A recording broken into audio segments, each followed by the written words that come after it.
In the meantime, economic data continues to come in very strong. Even weekly data from the Fed actually gaining strength. Joining me now, Power Panel, Zuma Global President Heather Zumaraga, Kingsview Wealth Management CIO, Fox Business contributor Scott Martin, and the CEO of SureVest, a CI financial company, Rob Luna. Heather, I want to start with you because the Fed officially give investors that sort of wink, wink, go for it. Right. Don't fight the Fed. Remember that? This is a green light, the big go-ahead for the stock market. That's why the Dow is having its best month since 1984. Many new indices this week hitting all-time highs despite the coronavirus and the convention and the hurricane. Look, the Federal Reserve basically said, you know what? We have two mandates, that dual mandate, inflation and full employment. Let's focus on employment, getting people back to work, 14.5 million still receiving some form of unemployment assistance. And let's let that inflation target, that 2% target, let's let it be flexible. We'll throw it out the window for now and let the markets heat up. I don't think a lot of people realize the Federal Reserve has become the biggest, most powerful social justice warrior out there. Their aim is something that the Fed has never gone for before. They're looking at employment well beyond 3%, 4%, but they're going to nuance it. They want to make sure that black Americans are getting jobs, that Hispanics are getting jobs. A lot of people say that's not really their role, but I think this is a new activist Fed that we've got. And Scott, I think this is one of the reasons you've been loading up on gold. Yeah, I mean, the Fed is alive and well. They're here every day, I think, these days in the market action, Charles. And that's why at Kingsview we've loved gold here. And not just because it doesn't act like stocks or fixed income in your portfolio, but because it's kind of taken a life of its own. And then you supplement the Fed's work, as you detailed, with what's happened from the Treasury Department. And I think you have a really good case for gold here, even going forward into the election, especially if some volatility ticks up in, say, the S&P 5, which is likely to happen just as we get closer to November 3rd. So gold has a lot of reasons to like it today, but I think even more reasons to like it in the future. In the meantime, Rob, you have been saying all along, stay the course, stay the course, stay the course. But does the course change a little bit? You know, do the ideas that you're buying change here a little bit? Yeah, I mean, I think so, Charles. We've been talking a long time. The trend is your friend. You have to stay in this market. There's really no alternative for investors. And we also talked about rotation from time to time.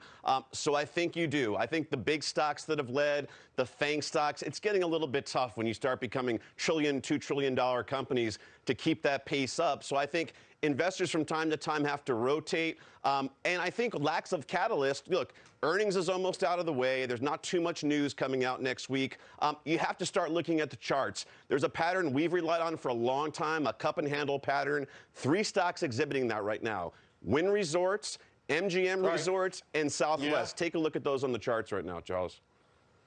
All right, you know what? First of all, I love the cup and handle formation. I think we're going to do a special one day just on top chart formations. That's like my second or third favorite. And you just helped me dovetail into the next part of this conversation, because the other big news item this week is that approval, the $5 COVID test.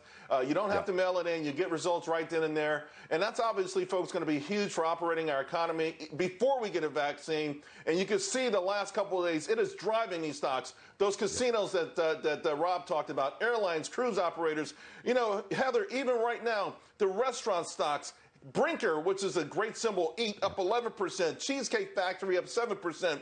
Cracker Barrel up 5%. I mean, is it time for people to consider being positioned for this economy to reopen? Oh, my gosh. Well, I certainly hope so. Look, I think that there's a tale of two markets, because you named a lot of companies that haven't been doing well but will do well, like restaurants and retail, as we reopen the economy. But really, lately this market has been driven by large cap tech and healthcare that comprises most of the S&P 500. So if you can wait for a little bit for some sort of pullback, that would be great. And look, if that never happens and you're already in the market, this was a V-shaped recovery, and it looks like full steam ahead, especially as we reopen the economy and signs of a vaccine on the way. That's what the market's waiting for.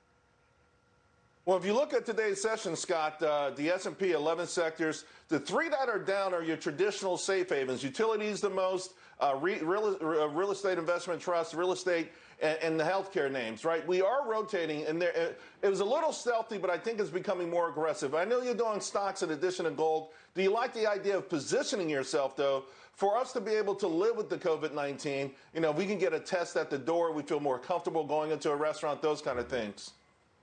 Yeah, I think you have to, and I think to Heather's point, that's already showing up in some of the stocks that you highlighted, Charles. I mean, for us, we've been picking up on some of the dips, things like Darden restaurants, things like Bloomin' Brands, yeah, Outback Steakhouse type stuff, because it's not fully recovered with the S&P like some of the other S&P cohorts have. Even travel stocks, like you talked about with Rob, we absolutely, if I dare I say, love Southwest Airlines LUV symbol or Expedia EXPE. Those are areas that have trailed the S&P. They've started to perk up on days and then pull back when some of the virus numbers get worse. But I agree with you, Charles. This is about living with the virus. It's about better therapeutics. And those areas, because they're undervalued here, are going to rip the day that we have that announcement of the vaccine. Yeah, I mean, really, to think that Eat a Brinker, a restaurant stock, you know, they've got a bunch of casual restaurants, 11% in a single session. These stocks, what's so interesting about them is that they're trading like the growth names when they get hot. And so people got to be careful. If you're too cute, you might miss it. All right, let's talk about it, folks. The conventions are all over. And listen, I don't think it was a contest, right? The Republicans put on an amazing show. But now it's the final dash to the White House. And Heather, I want to get your thoughts on how this market starts to impact or influence the election starts to impact or influence the stock market.